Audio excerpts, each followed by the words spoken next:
নমস্কার, আমি ডক্টর অনিন্দ কিশোর মজুমদার। আমি চোখের ইউভিআইটিস বা ইনফ্লামেশন, যেটাকে চোখের প্রদাহ বলা হয়, সেই বিষয়ে বিশেষজ্ঞ। শরীরের ট্রিটমেন্টটা হচ্ছে একটা integral part of uveitis therapy. অনেক সময় দেখা যায় যে ইউভিআইটিস বা চোখের যে ইনফ্লামেশন, সেগুলো কিন্তু শুধুমাত্র ড্রপ দিয়ে বা চোখের মধ্যে ইঞ্জেকশন দিয়ে বা চোখের পাশে ইঞ্জেকশন দিয়ে পুরোটা কন্ট্রোল হচ্ছে না।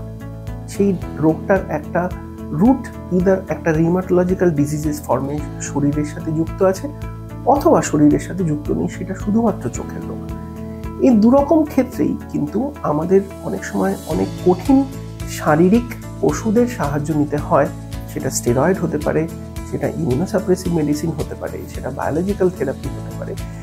সেই ওষুধগুলোর সাহায্য ছাড়া অনেক সময় কিন্তু ইউভিআইটিসের প্রপার কন্ট্রোল করা সম্ভব হয় না।